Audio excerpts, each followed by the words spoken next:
This content contains podcast. This adult contains podcast content. Adult content, be advised. Enjoy the episode. My brother-in-law told me that I look like Sadness from Inside Out. It's not funny. It is.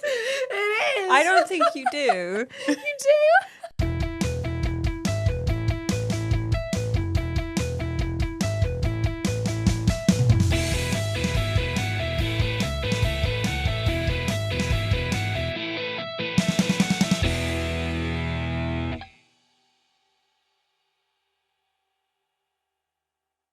Well, hello, we're back in Hello. the studio. Been a while. How are we all doing? I'm a little bit damp. I'm disgustingly ill.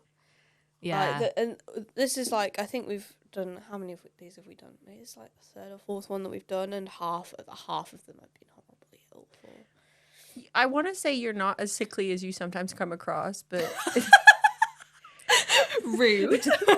but You want to say that, but you can't. But you get ill quite a lot. I've You do get ill quite a lot. like this in a while. Yeah, though. you've had a long Probably streak because of it's been health. summer. Yes. Although it's nearly November, so how am I even saying that?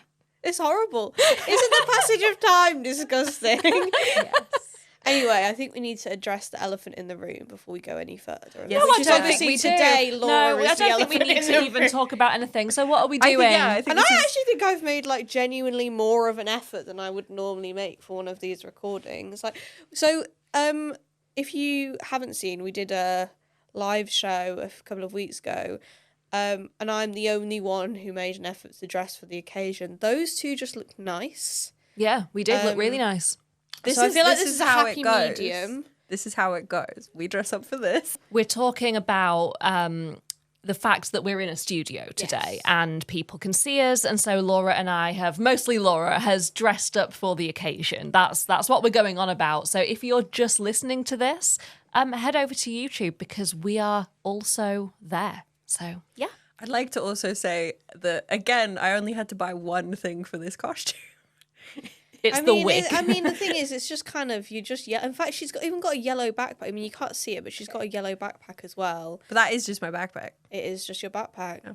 Yeah, and me and Laura had an altercation nearly on the way out, unfortunately, because the traffic on the way here was so bad. And I was like, Laura, let's get out the door. And she was still like patting foundation into her face, like, I made a mistake and I had to do it again. But way, way, way more like... Yeah, that was me. Yeah, and I went, if Pulling you it down. just fuck off and leave me alone, I'll finish it quicker. But And you went, know when like it's sort of, you're in the middle of like a very calm sort of park. Yeah. That's our flat usually, but then you hear like two animals having a fight in a tree for like 2 seconds and then it stops and it's like, oh, what was that? That was Meg and Laura fighting on the way out of the door. It was like just nice, calm, fuck off. Okay. What happened? Laura came into my room and was like, I'm sorry for snapping. And I was like, I actually think I've been snapping at you all day. Like, I think the first thing that Laura said, I asked Elsie to get me a Lucozade. And Elsie said, Lucozade Sport? And Laura said, you know that's a still one, don't you, Meg? And I went, yes, Laura, I'm not stupid. Well, because like you always get the fizzy one, and I was like, right, she's sick. I just want to make sure she's making the right decision. It's like the first thing I saw her this morning, and I was like, fuck off, Laura, I can make my own That's so decisions. kind. Because like, imagine if you had made a mistake and Elsie brought you Sport, and you go like, oh, that's not the one I wanted. I was just looking out for you. I'm also like, the reason I'm grateful. damp is because this isn't fully dry. That isn't fully dry. We needed to leave Oh my God, Laura. about half an hour before we actually thought we were going to leave. So She's wearing No, she's wet. She's wearing a dress that is like straight out of the spin cycle. Girl's wet. She is wet. That dress hasn't been spun as well because it's hand wash only. So Oh my God, Laura, you are soaking. Was it worth it for the costume? I'm not soaking. If you not stand up, you'll have left a soaking. patch. I'm worried that I will. No, it's okay. It's the top bit is wetter than this bit down here. So. Yeah, I'm okay. how are we? How are we in general? Well, not too bad. I'm busy this week. I'm really busy. Yeah, I don't have the time to have this cold. Oh, yeah, I know what you So- mean. what are we doing today then? Shall we? I wonder if you can guess.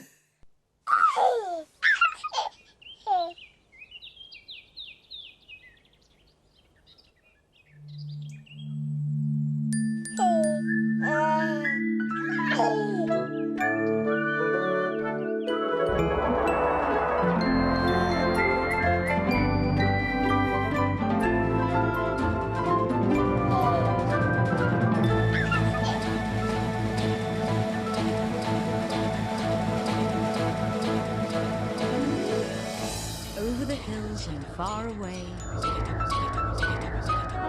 Teletubbies come to play. One, two, three, four.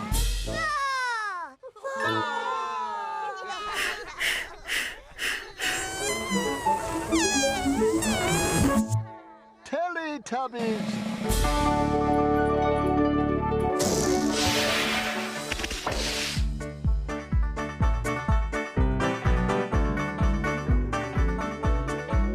Time for Teletubbies. Time for Teletubbies. Time for Teletubbies. Time for Teletubbies. Tinky Winky. Tinky Winky. Dipsy. Laa Laa. Po. Teletubbies.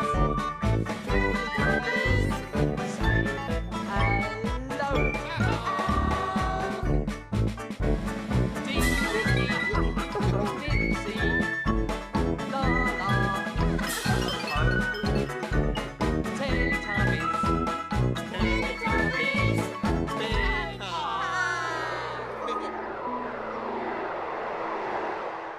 Yeah, if you're watching on YouTube, you can guess what we're doing. The thing is, I don't even know how well Elsie's ratchet little crown is showing up on.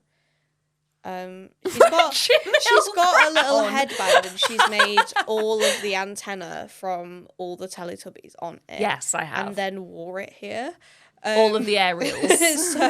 so Well, I'm proud of it. Also, I will say, because we're recording this on the 30th of October, which is excellent. We blend right in with anyone, really, because you just go, Halloween. oh, we Halloween. don't, because who goes to a Halloween party on the Wednesday, the day before Halloween? You either go on Saturday or the day off.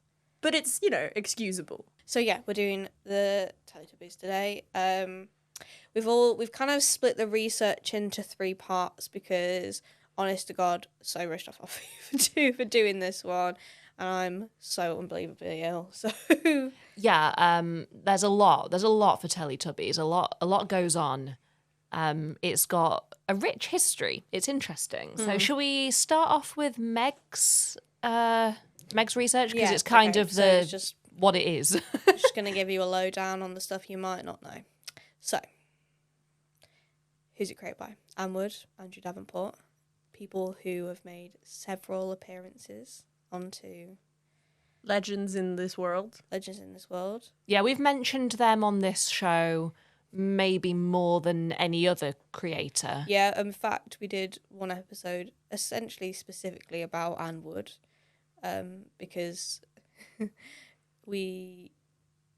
what was the article? Was it like Lad it wasn't the Lad Bible No. one. It was like a Metro one or something that talked about the Yeah, she responded to memes about Tots TV, which we started. which we kind of started. So yeah, So yeah, Anne Wood who's responsible for Ragdoll Productions. So you know, obviously Tots TV, Rosie and Jim, which was In the Night Garden. I don't think Ragdoll did In the Night. Did a Ragdoll do In the Night Garden? I actually don't know if they did. I mean, it was a collaboration with Andrew Oh Davenport. no, actually they did. They did. Okay, And that then makes sense. Andrew Davenport, who specifically puppeted and voiced Tiny in Tots TV, he wrote Teletubbies, and she was like responsible for I guess.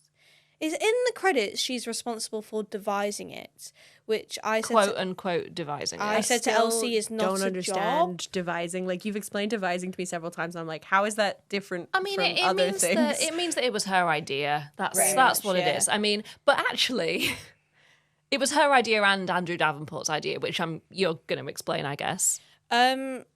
So it began airing in like 1997, finished airing in 2001, had 365 original episodes, but they did bring it back in the 2010s.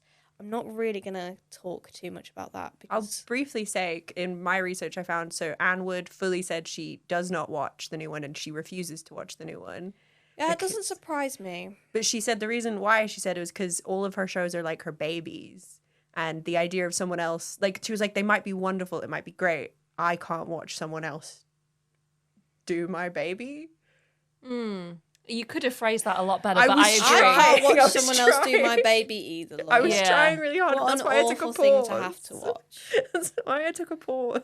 So they were basically approached to pitch something, weren't they? Like they were asked to essentially pitch the next big thing. Yeah, it was to replace play days. There was a Play gap days, yeah. in the schedule. Play days and formerly Play School, massive.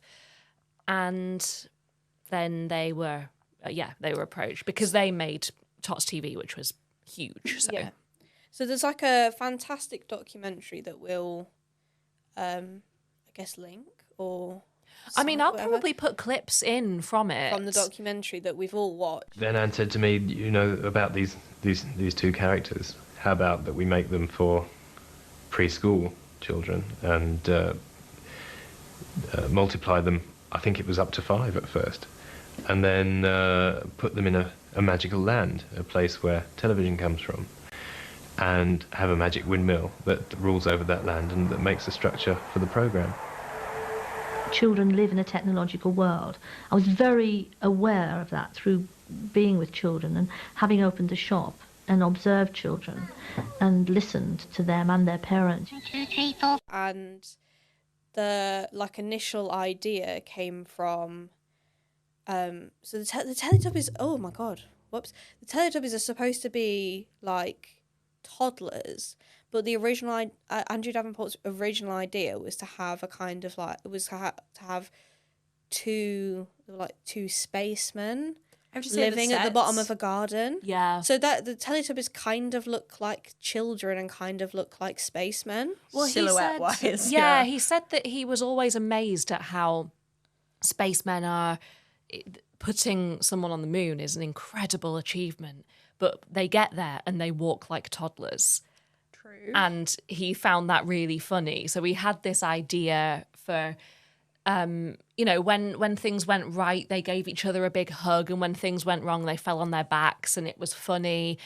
And So Anne their would world love is that low idea. gravity. Yeah, no, He exactly. wasn't he saying like it was like doing at the time, like in the 90s, what was kind of the next big thing that was, they wanted to do a show that essentially was like focused on the next big thing, and what was big in the 90s was sci-fi and like people going into space. Some of the sets remind me of like old days Star Trek.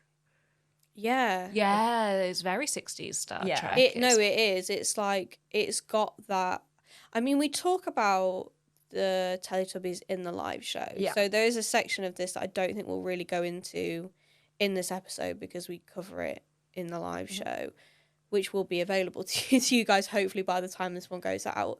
But I'd say like repeatedly that it's I find it really liminal, and I think that it's in the same way that you would find like, you know, the like alien worlds that in the original series of Star Trek that they would like go off to, like yes, almost this in a rock like is made of plaster. you look at the world and there's nothing but that, and then also it's just vast nothingness is how it feels. I feel that way about the Teletubbies. It's like world. early CG animation when they like didn't have the fidelity to do background stuff, and it's like it's just a big room with nothing in it except for the people. And then occasionally you've got like a really sexy human lady that's just painted blue, which you don't get in this, but yeah, that is how they do the aliens. I mean, they in are Star colourful. Trek. They are. But they're not sexy or painted.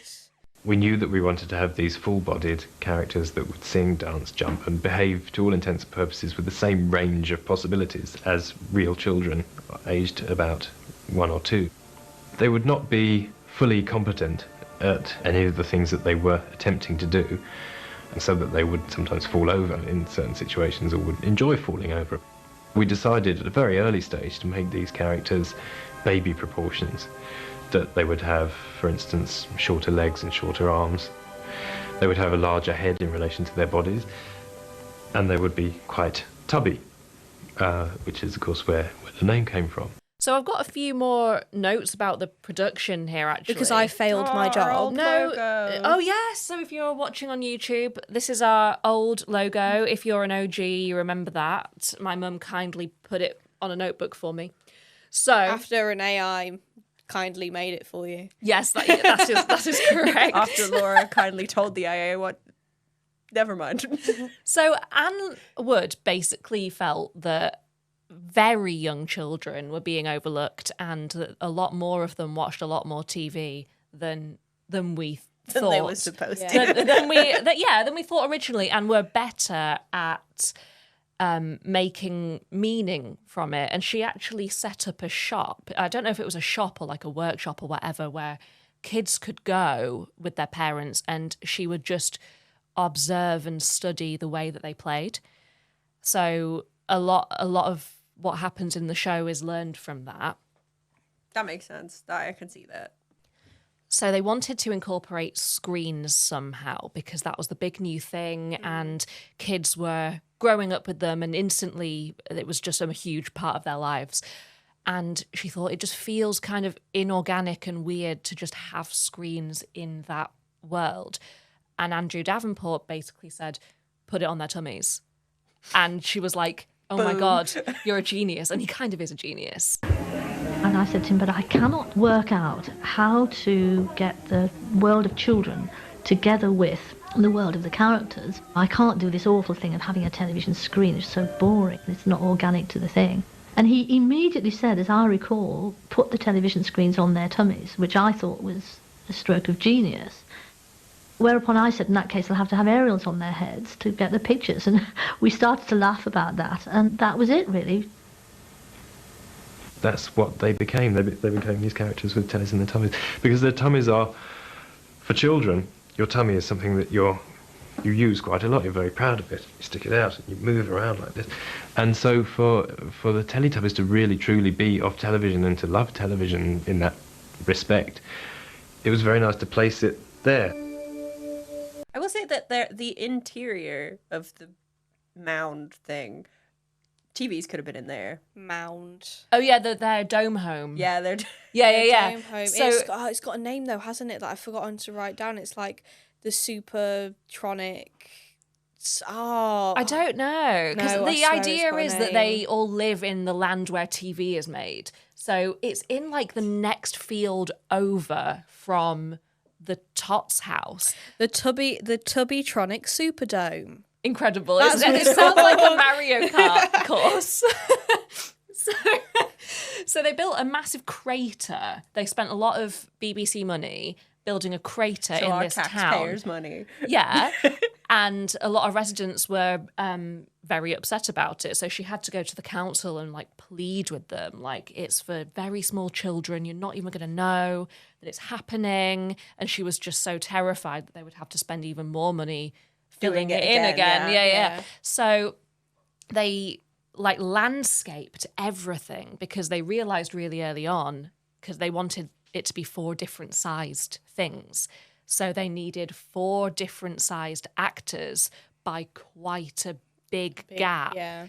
And when they realized that and how big these costumes were going to be, they realized everything's going to have to be scaled up. So the rabbits in it are a giant breed of rabbit. giant Yeah. rabbits. The Dutch ones. Yes. Oh, I love So those. just so they look like normal That's sized so rabbits. cool. That's very like, you have to do certain stuff with models. Like, you have to slow down the camera to make them look the right size. Yeah. There's like the opposite of that though. Yeah. I mean, there is a lot about the production I haven't even written down because I'm so poorly. But like, It's okay, I have it all here. So we're going to talk about the people who own the location not wanting to do it. So we've talked about this briefly, haven't we, on the Tots TV episode. the bonus episode that we recorded then, and the people who were approached to who for the land to be used, for them to like use it for the TV show. I really lost my words there, didn't I? Were assured that it was just going to be like, you know, it's just a kids' TV thing. It's low key. You know, you're not going to be inundated with people interested in this, would just want to film here. And then it's very humble of them to think that. It was like we said with the High Five one, it was basically an overnight hit, the show. Yeah. And they had overnight fame, but huge numbers of complaints. Yes, there were lots of complaints, but so many people were interested in it that eventually when the show had finished,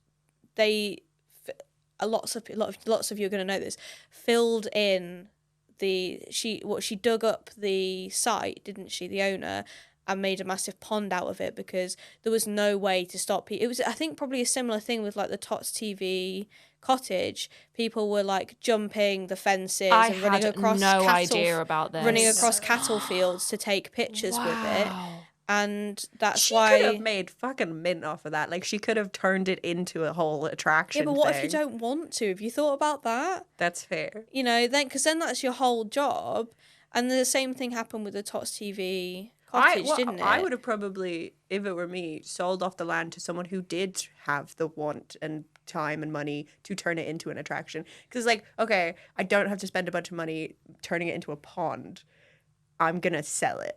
Because people were so interested in the show that they had to bring, like, tents onto set so that the actors could change into the costumes without being, like, photographed by the press. Yeah, journalists were, like, they were so interested in this because with the number of complaints. I mean, we actually spoke about this in our Tots TV episode.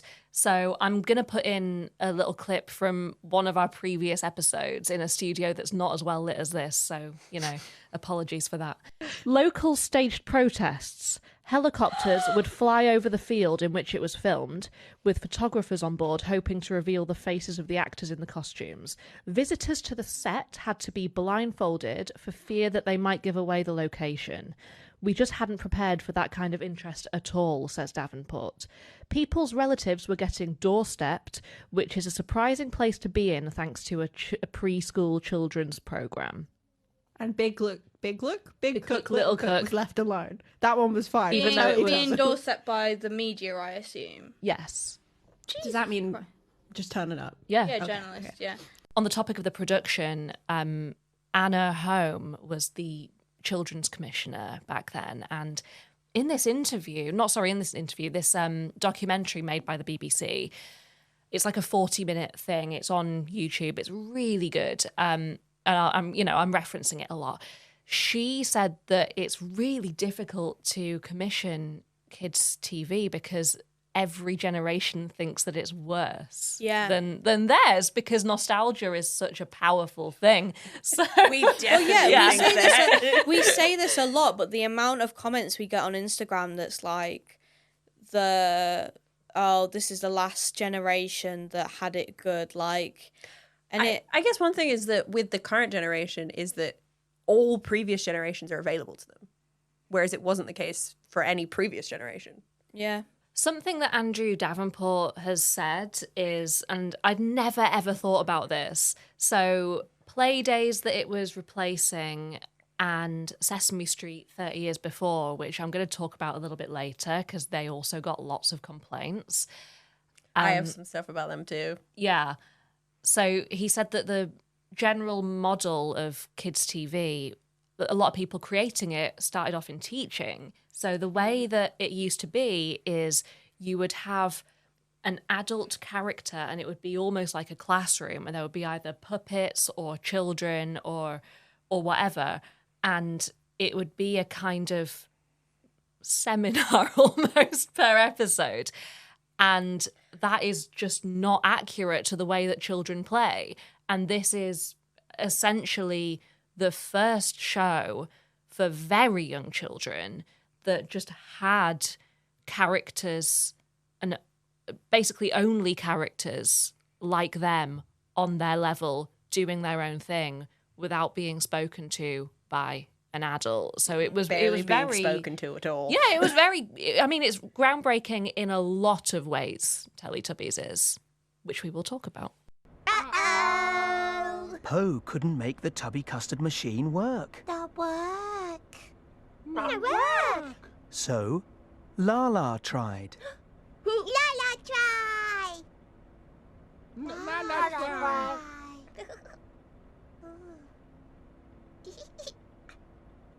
Laa Laa try.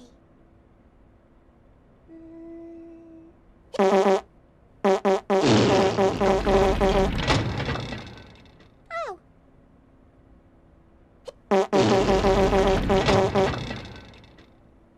Uh-oh. Uh-oh. Again. Again. Oh no. Oh no.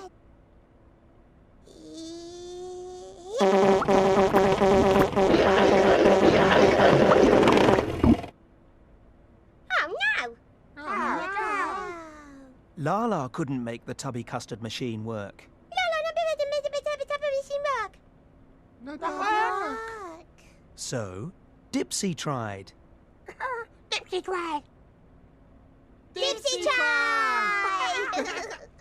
I'm going to rattle off the characters and the actors for you so we can acknowledge them because you never see the faces at any point. So I think we should hear their names. So, Tinky Winky, originally played by Dave Thompson and Simon Shelton. I've written, he's the largest, oldest and most purple of the Teletubbies. And he carries a handbag, which means nothing. We will circle back to that. Dipsy, he's played by John Simmett and he's the green one. I personally always interpreted Dipsy as female. I haven't got a clue why. I interpreted all of them as aliens. Really? The thing is, I was watching it back and I was like, well, Dipsy and Tinky Winky have got male voices and Laa Laa and Po have got female, like, higher pitched voices. That meant nothing to me as a kid. Dipsy's got a little bit of a falsetto going on. No, because when you're under the age of 2, gender is meaningless to you. You don't have gender categories under the age of 2. You just don't. So it doesn't matter. Okay, so I interpreted Dipsy as female. His face is darker, and it has been confirmed by the creators that he is supposed to be interpreted as black. We can all agree. Well, the actor's black. Yeah, and the actor. Yeah. Well, yeah, and the actor's black. Laa Laa, played by Nikki Smedley. She's the yellow one. Wikipedia says that Laa Laa is sweet and likes to sing and dance. That's nice. I'd be happy with that on my gravestone. It's That's a what nice people said about epitaph. me. So she is what's she called again? Nikki Hadley. Smedley.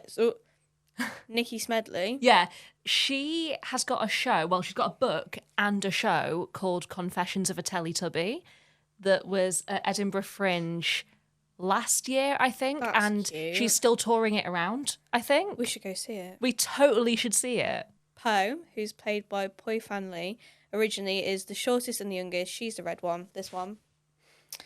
The show creators have said that she's supposed to be Cantonese, and apparently in the show does speak in Cantonese, but I didn't find any of that while I was Also because it's like, watching I mean, it back. even when they speak in English, it's quite hard to necessarily clearly pick out what they're saying. So if one of them's speaking Cantonese, I don't know how you'd manage to pick that out because you don't know any Cantonese. Yeah.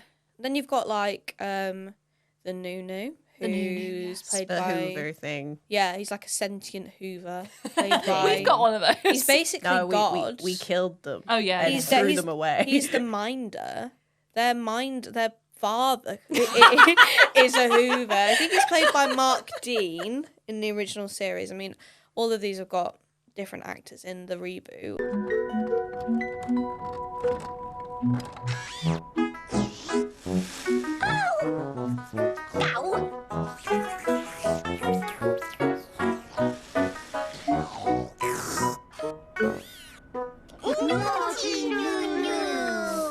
So there's the voice trumpets. Oh, that's right. Yeah. And then, so I wasn't going to mention the reboot, but like, so there's a handful of characters or a handful of actors who voice these characters in both. So in the original, you've got Eric Sykes voices, lends his voice to this, or Tim Whitnell, Rudolph Walker. But in the reboot in the UK, You've got like, because it was done in like the 2010s. You've got like Fern Cotton, Jim Broadbent, Big names. David Walliams. Oh, of course. Of Rochelle course. Hume. So like they've brought in Rochelle Hume from the Saturdays. Yeah, they brought in the talent for the reboot. Then obviously you've got my least favorite character in the whole thing, which is the Sun Baby. Which I think really you're dressed more like the Sun Baby. I do think I'm dressed more like the Sun Baby. I was gonna print out a screenshot from a TV show and stick it to my stomach, which would make me more Teletubby. But I have got the blue eyes and the pale face. I'm the baby. Yeah. And so if you haven't seen the live show or listened to me talk about anything ever, I was terrified. Every of the conversation Sun Meg Baby. needs to make it clear she hates the Sun Baby. In fact, we were watching it back and I was like, to this day, I hate the Sun Baby. I think the Sun Baby's worse in the new one. Sorry, Baby in the Sun. Can we give it its full name? It's credited as Sun Baby as well. Baby in the Sun it is. So, I mean, we're definitely That's getting information from different places here because there's a lot of conflicting stuff being said to me. But in the new one, it's like done with like better CGI and better VFX, right? So it's way clearer. And I think that the clarity is actually more unsettling. So do we think that the Sun Baby is the god or the Nunu is the god? The Sun Baby's like the god and the Nunu's like the the priest. I feel like the sun With sun a direct baby, line to God, yeah. The Sun Baby is the surveillance system. Right, okay. Okay. We're getting into the conspiracy theories early. So I will say, because normally I am the one who for sure asks these questions about a show that the creators never intended anyone to ask, right? But I feel like for the Teletubbies, it is what it is, you know? Like, that's one show where I'm like, I think asking further questions defeats the purpose. Oh, it does. I would say that about a lot of Ragdoll. Like, you wouldn't ask questions about In the Night Garden. Who would be so stupid? I've tried to ask questions about In the Night Garden. Leads you nowhere. Well, that actually neatly leads me on to the purpose of the show and how it fulfills it. Okay. So, if I may. Please take over. I've got nothing else. Okay, great. Okay, I've been waiting for this because I love the Teletubbies. That, you've kept that opinion fairly close.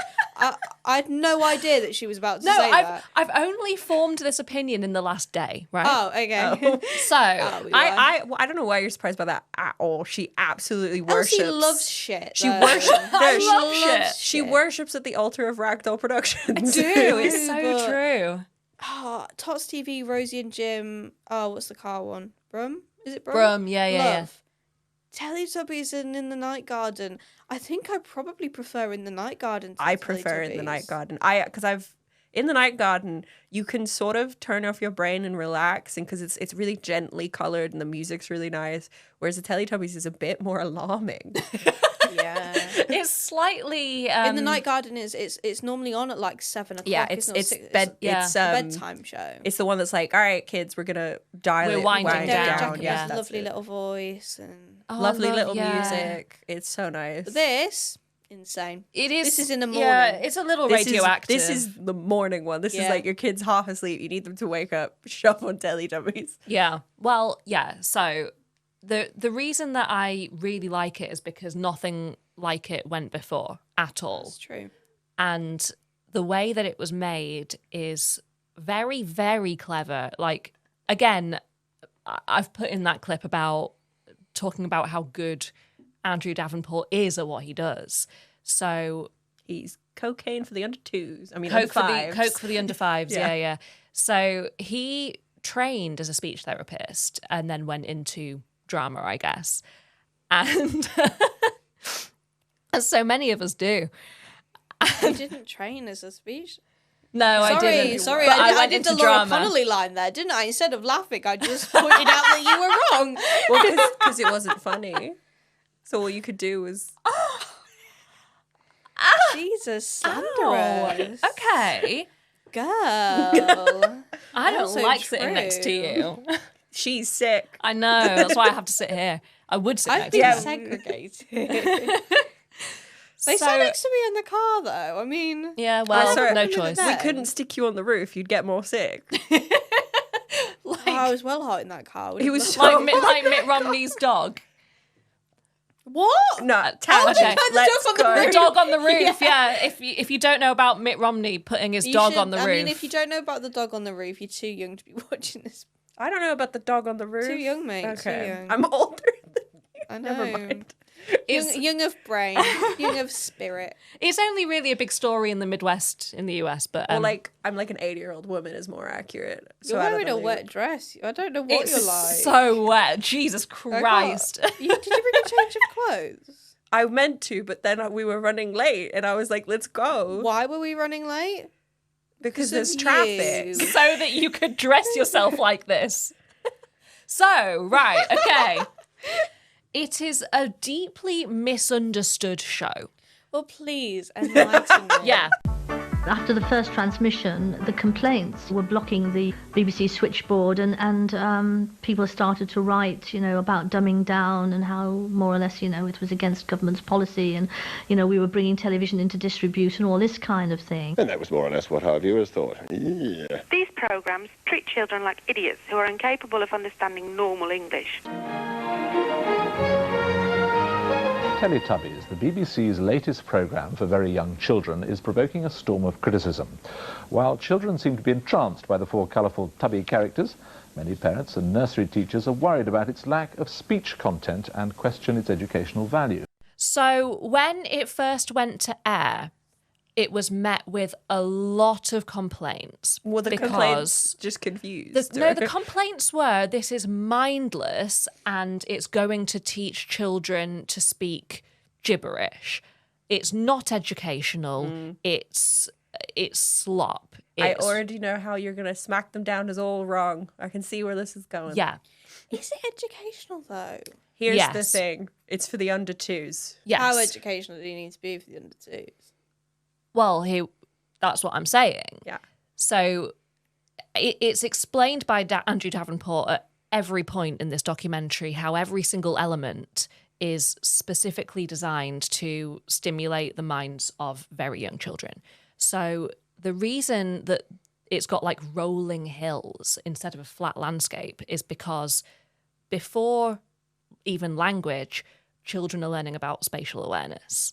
So that's also the super contrasting colors that's going to help them with that as well. Exactly. Yeah. So he was saying when I'm writing the scripts, that landscape gives me an extra dimension to work with. So you could have a scene where exactly, like peeking over the hills, going back down, walking from the background to the foreground, slowly getting bigger, disappearing behind hills and reappearing.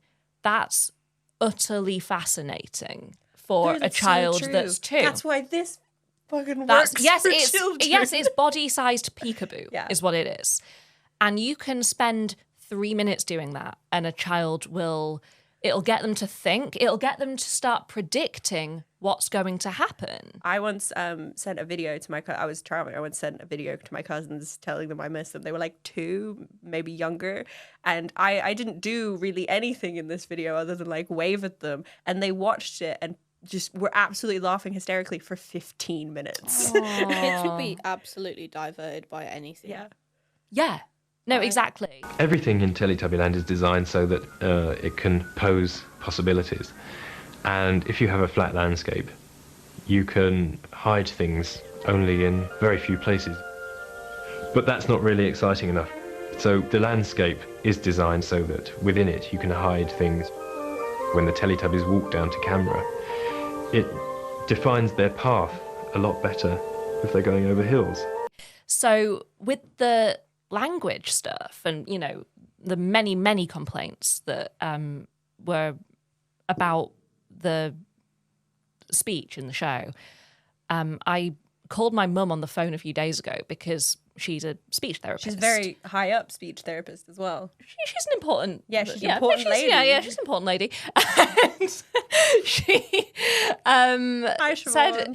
So I said, what happened with that, and do you agree with it, and was it bad? And if it's good, why is it good? Can I make a guess what you're going to say? I have a thought. Yeah. Under 2, the thing you're really learning is phonemes. And that's what the Teletubbies are mostly doing. What's that? You know, like but like the bits of the most basic elements of a word are phonemes. I might be mispronouncing it. That's not what she told me. Okay. But it maybe. Because like I don't know.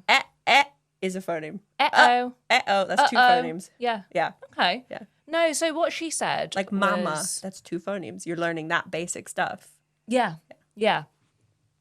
So she said that the reason it was so good is because when you're talking to a child, you reduce your language down to very few words. Sometimes they're not even correct. Sometimes it's a shortening of a word, and it doesn't matter because it sounds. My family, for strawberry, Puda. Why? No, that is very wrong. That's very wrong. But like it's an example of what you do, right? Like you can't say strawberry. I guess we'll go Puda. What's wrong with strawberry? Strawberry. I'm with you. I don't know where it came from. And you repeat as well. So a scene in the Teletubbies could have like 2 words, and it'll just be repeated over and over and over again. And that's why it's good. And I said to her, does it matter that it's wrong? And she said, no. There have been certain anxieties expressed about the language in Teletubbies, particularly the language that the Teletubbies use, which is this play language based on the emergent speech of a 1-year-old child. Oh, Dipsy. Oh, Po. Oh, Laa Laa. Ook, ook. The child who is watching Teletubbies is perfectly aware that the Teletubbies are speaking a play language, that the Teletubbies are joking, that it's not real, that the whole thing is one big game. And that is probably why we find that children tend to like Teletubbies, because it plays along with them. Because that sound is somewhere in language. Exactly. And if you are watching TV for half an hour a day or whatever. Yeah, it's not like... surely it would only be detrimental if the only language you're learning is from the Teletubbies. Oh yeah, if no one else spoke to you but ever. like they're watching it for half an hour or like not even that. It's 20 minutes long, isn't it? Yeah, it's like if you're in the world and your parents are talking to you, like it doesn't matter. So everything about the way it looks, the way it sounds, just every single element of it was specifically designed for a purpose, and they knew that, and they knew what made kids laugh. So, you know, something goes wrong, they fall on their backs and they all laugh at each other. There's a scene where, I mean, this is just one example because this happens in the show all the time.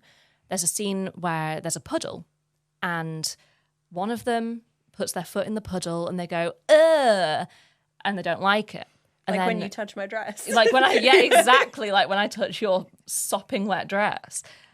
And then another Teletubby comes along very slowly over the rolling hills. You can see it coming. Oh, look, it's Laa Laa. Don't put your foot in the puddle, Laa Laa. And then that happens, 3 or 4 times. And it gets to the point where the child is predicting what's going to happen. And by the 4th Teletubby, they don't need the narration anymore. It's making them feel like they've worked something out. It's making them feel empowered. And they know what's about to happen. They've learned something. Mind the puddle, Tinky Winky. Mind the puddle, Tinky Winky. Pardon? Mind the puddle, Tinky Winky. Pardon? Ready to remember, Tinky Winky. What's that?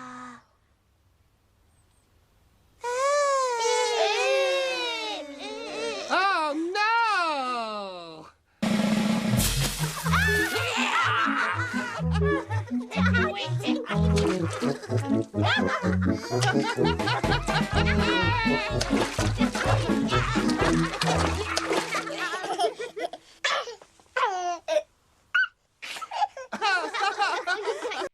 And having Andrew Davenport explain that in this documentary was so interesting. And he and Anne Wood actually have it's on YouTube, an audio commentary for an episode of In the Night Garden. And I'm not going to repeat what they said here. You go see it. But just things that they put into it, like we're having the narrator say, "Don't worry," to Iggle because the world is a worrying place for children. And this is something that's said by parents all the time. And he's lost his blanket, and the narrator says, "Don't worry." If I lost my blanket, I'd worry. I don't know how you'd lose it. It never leaves your bed. Just confirm that it's actually true. You're like Linus from Peanuts. It's not been washed in about 10 Yeah, years. because I think if it goes near water or a spin cycle, it will disintegrate. I had to, I think we all have a version of that in the house, right? I've got like very old teddy bears, and I was sick on one the other day, and I had to you did not mention that. Yeah, no, I did. No, you never told me you were sick on it. Well, that's why it was. You told me you were sick. It was on the heated thing. That's why. Oh, I thought you just decided to wash it. No, because she it was sick on it. The blue thing. Oh, and the bear. Oh, I didn't see the bear. I just saw the blue thing on it, and I was like, she's got this like squishmallow that she noticed the other day was disgustingly dirty. No, and she was like, I need to clean that. I thought. No, I washed it. I have a dog bear, and I got some sick on it, so I had to wash it. What is generally not understood, I think, about how children's thinking skills grow is that by seeing playful TV of this kind, it helps them in their development of thinking. Iggle? This scene develops an important principle when it comes to writing for young children. Iggle has left his blanket behind, but he is going to be the last to notice that. And through a series of clues that build up across the scene, we know that the child will realise before he does what has gone wrong. And this allowing the child to stay a step ahead of the action, allowing the child to anticipate the outcome of the scene, is very important. It gives them a great deal of pleasure. There are many ways of doing this. One is, as in this case, by building up through clues. We can use also repetition. Don't worry, Iggle. And here we see a very common response that Iggle makes when he finds himself in a situation that's less than desirable. He falls flat on his back. We always say to him, "Don't worry, Iggle." And that's our response to what we've observed many times with parents and children who seem to be in an anxious environment. Let's not worry, we say. That's right, because children do find the world a very worrying place. And one of the functions of little stories like this and programs like this, where the world is constant and reassuring, is to provide that playful place where a child can go to make sense of their own world and to alleviate their own anxiety. They also put in a scene where one of the characters gets his face washed because that is quite... Sorry, I thought you were going to say ripped off. I was like, so we just watched Smile too, and I was like... So they put that in because they'd had lots of anecdotal reports from parents that a lot of children find that quite traumatic at bedtime. So they put it in the Night Garden because that is, like, bedtime is actually not very nice for a child. It's like a big change. It's a big event in the day. So that's why In the Night Garden actually exists. The ease with which your child goes to bed, I think, is such a huge signifier of the overall child, right? Me and my brother, the overall child, horrendous at getting to bed, especially me. It was so hard to get me to bed. Laura, you're still hard to get to bed. For someone who loves to sleep and be in bed as much as you do, for some reason it is so hard to get you in bed and to sleep. I won't refute that at all. But then, my older cousins were really, really, horrendous at bedtime. And then my younger cousins, all of my younger cousins, as far as I know, except for, I have 12 cousins, except for 2 of them, are all really good at bedtime. So Jack and Alfie I'll just go, bedtime. And they're like, all right, but you've got to come with us while we brush our teeth. And I'm like, yeah, absolutely. And then they like to show me some of their teddy bears. And then they go to bed. That's it. And I'm always amazed. I'm always like, this was so easy. Didn't your brother used to, be scared of monsters, and he used to, lay on the bed looking out the door, making sure that nothing was coming from the landing, and for 2 solid years, instead of going to sleep, he just kind of passed out. Sorry, looking this out is the so door. funny because this is the third time we've told that story in 3 episodes. And it's like, because that's in our live show, it's in our last episode, and now it's in this. it in the last Yeah, episode? and poor Sean is never allowed to forget. It's so funny. I can tell that story for so many different reasons. Love it. Absolutely love it. I think it was never that as a kid. In fact, all three of us agree that if the door's open, we can't sleep. Nope. Yeah. So the thing, if we did it our last episode, the crucial piece of information that would be missing from that, because we found out at our live show, was that he did it for 2 years. He did it from like age like 9 to 11 28 or to something. 29. Yeah. And that's like from age 9 to starting secondary school, this kid was doing that. That to me is bonkers behavior. So the language in the Teletubbies. Yeah.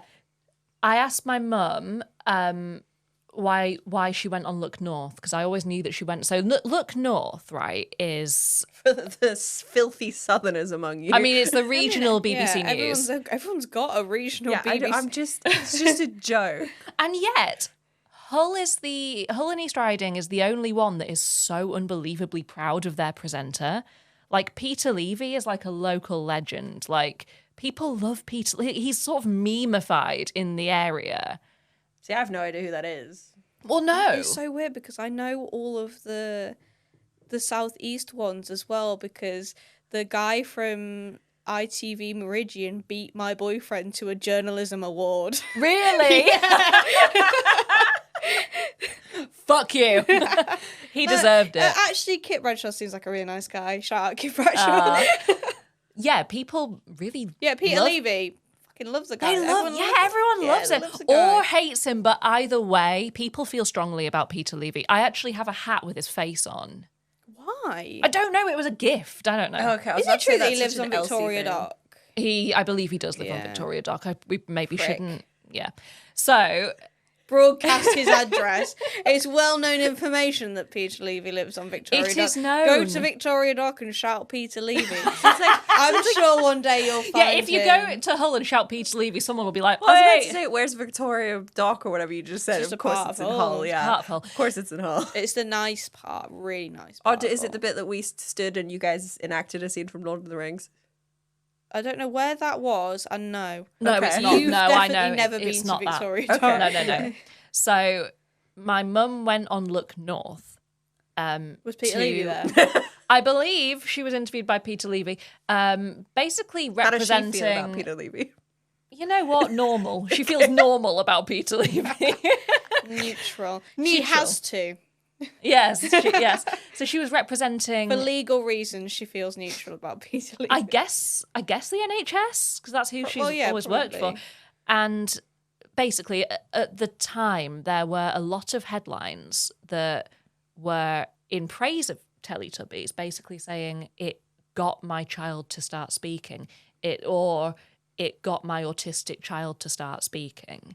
There was lots of reports of that. So she went on Look North to kind of set the record straight, which is people hate on it a bit too much. It's fine. It's not a bad thing. It's not for you if you're 7 or 25. Yeah, it's not a bad thing, but also like because You're 25. Yeah, but it's not for me. We just happen to have 26, watched it. sorry. Yeah. I'm 27 of no pride. No, sorry. I keep doing that lately. I'm already a burden to my parents. Because it's so real. It's so real. And I'm frightened. The only thing I've got over Charlotte Lucas is prospects. Do you? My degrees. I got home on Monday morning, and one of the first things Laura said to me was, I've been sick. Mum, I threw up. I've been sick. I was sick, Max. Over there. Do you have prospects? I First thing you're doing on a Monday morning is being sick, man. That's her fault. What? Apparently it's your fault because it was actually the second thing she said to me. She went, I'm hungover. I've been sick. Yeah, I invited her for drinks and I'm getting blamed for that. Well, you But did she put a funnel down your throat and make you drink? No, she had people around me who bought me drinks. You could Yeah, say I'm no. a good person to know. Fair, yeah, fair. Yeah, I hope I have prospects. I've spent a lot of money on education. I hope. So what Siobhan also Right, said was, because in a lot of these articles, she wasn't there to like specifically say to the family you are wrong, but like she was Calm just getting down. she was getting information out there because autism was thrown into the mix as well. And people hated autism back in the day, didn't they? Oh, it was They were all like, oh yeah, I'd rather my child died of a disease, measles. than was autistic. It's like, really? It was That's big in the news, insane. wasn't it? So she was there to basically say, like, Teletubbies is not bad. Also, if your child has problems with speech, don't just stick them in front of the telly. Yeah. Like, see a specialist. That is all she went on the TV to talk about, basically. So I gave her a call. I was like, what's your take on Teletubbies? And she said, yeah, it's pretty clever. It's pretty good. Like, all right, how are you teaching your like 1-year-old to say anything, right? You're going, mama, mama, forever, right? Until they fucking do it. Yeah. And like, so half an hour of them repeating very, very simple sounds that will teach them those simple sounds, which is then how you construct complex sound, which is then how you construct words. Well, another really clever thing that the Teletubbies does is... Meg don't know words, Meg don't know sound. We established on the live show that I'm Po because I like to post as her own name a lot. And I like to say my own. Yeah, because I can't remember what the actual name is, but one of the characters in like the reboot or the babies one is called like Umby Lumby. And I was like, that's not my name! That's not my name! Yeah, Anyway, something please go. good that it does is the kids watching it actually know that the Teletubbies are not speaking real language. They know that it's a play language, and they know that the words aren't entirely correct. I don't know how they do, but... Well, so we have, all mammals have a sort of play mode that we are able to engage. So it's like any social mammal, you'll see have a slightly different vocalization when they're playing versus when they're fighting, which we do with laughter and like motherese, that way of talking. And it basically tells your brain, switches your brain from alert to relaxed. And you're like, everything that's going on right now is fine. Everything that's going on right now is play, and it's important that I engage in the play, and the play is fun and safe. Oh, that's good. So you'll hear, like, otters have a different vocalization from when they're playing. Like, it sounds different to when they're not playing. You can hear it. And humans have the same. So. And also I don't like these things. I think they're quite scary. But the talking trumpet things, like Meg described them as a giant They're AirPod. like periscopes that come out the ground. They look like AirPods. But they look like AirPods. I find them quite creepy. And I guess we'll talk about the way the show makes us feel as adults Big Brother, soon. right? It is. But the thing about those is that actual human adult language is coming out of those. So it does actually tell the kids, A, a new scene is happening. B, you're being asked a question, you're being prompted to do something, you're being asked, who is this? Or where did the Teletubbies go? So when the Teletubbies are talking, they know that what they're doing is they're joking around, they're playing. That's not actual language. So that's a really clever thing that it does. However, I may feel as an adult about those weird talking periscopes with the adult man's voice coming out. It is a clever function. Not work. The Teletubbies didn't know what to do. What to do? So, they sang a special song.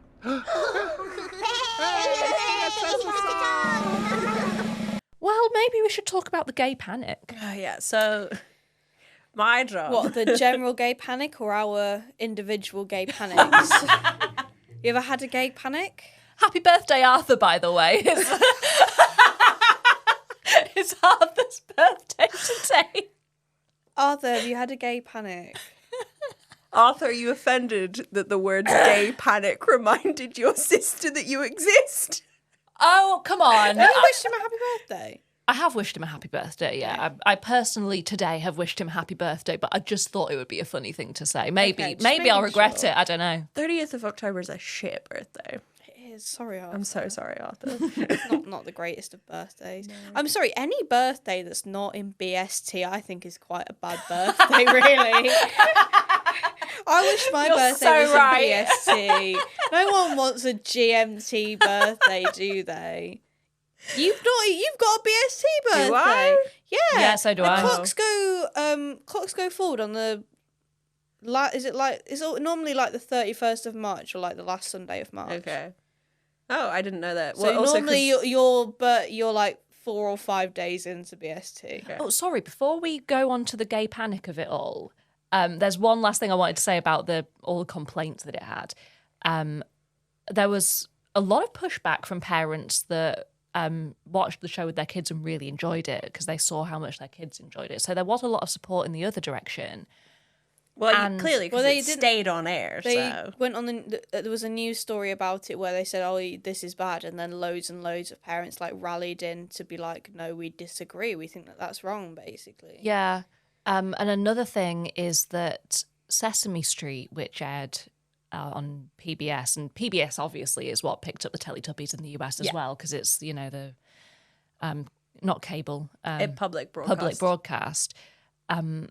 They had complaints when they first broadcast because parents were like, this is too educational. Let children be children for longer. Why you're teaching them specific things about the alphabet and numbers, and why don't you just let them live for a few years? It's wild difference between the States and the you UK. can't a struggle. You can't please Americans.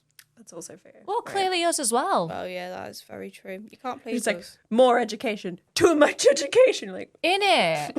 what do you want What do from you me? want? Yeah. Right. Cocomelon, I guess. No, not enough I'm kidding. education. Yeah, Bluey. Just right. Yeah. The other week, Laura took me into her bed and set Bluey going, and she's got this like arm because she's so fucking lazy. She's got this arm that holds her iPad like above her head, and she like took me into her bed, and I was like just watching Bluey, and I was like, oh, it's pretty good. This, yeah. I'm 25. Just an iPad in front of your face, lying down, no thoughts, head empty. Laura likes to. I was giving her shit the other day for buying loads of shit on the internet. But what we established was that most of what she bought was solutions. She like bought solutions to her own Like laziness. fluids. Yeah, like you know how she's bought solutions. Like to problems. So you not know how like- problems that normal people don't have, like the arm that will hold her iPad above her head so she can watch telly without getting her arms out, or like the glasses that will let her look at the TV and then also down at her crochet. Oh my god, she has this fuck-ass toothpaste holder. So It's not. It's a toothpaste dispenser where you put like toothpaste in it, and you put your toothbrush like one of those soap dispensers where you would push it and get soap on your hand. But for me, it dispenses too much toothpaste. I mean, let's be honest. These are items for people with physical disabilities. Laura doesn't have those. She just doesn't want to use her arms. Yet. Okay, Yeah, but that was saying coming. Laura doesn't have any physical disabilities is true. That's true. At the moment of recording is a correct statement. So the iPad one it's now cold. My hands get cold, so I want to crochet under a blanket. So this enables me to do that. Can you crochet blinds? This is why she couldn't hold the mic up properly at the live recording, because she doesn't want to use her arms. Yeah, I don't have to look at every single thing I do. That's quite impressive, actually. Just done it a lot. Yeah.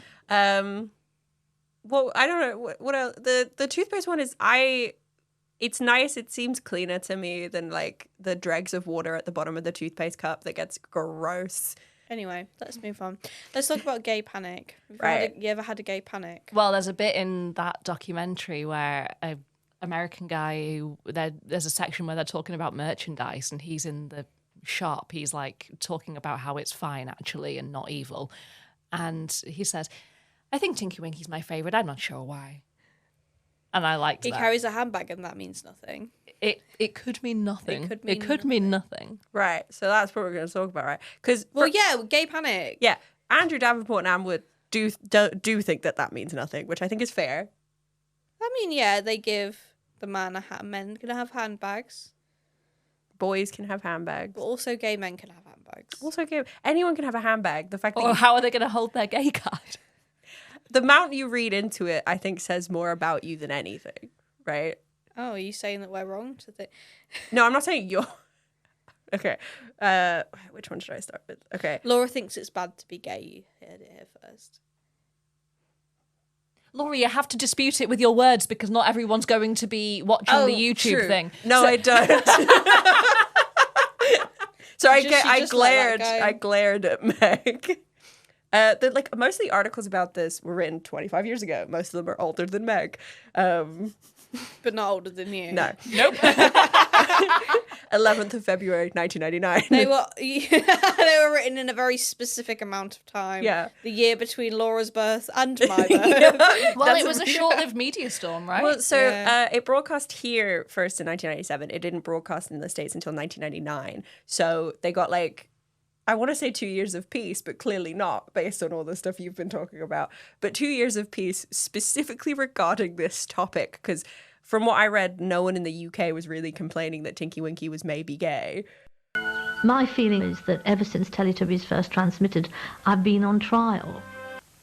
So then, of course, the press had got what they love in the summer on the silly season, a controversy. The tabloids took up the whole Tinky Winky saga, and I never thought this would happen to me. I appeared 2 days running in the Sun, one with a headline over I think, a very unflattering picture of me saying, 59-year-old wrinkly KO's Tinky Winky. The leader of the gay panic in the States is a guy called... The leader of the gay panic. The leader of the gay panic. This is a particularly scathing Guardian article where they're meaner about this person that they're writing about than I usually see. Like, there's one bit where they say, Dr. Folwell, perhaps choking on a piece of tubby toast, said yesterday that, like, this thing. And I was just reading it and I was like, ooh, that's not as neutral as I was expecting from a Guardian article, but, you know.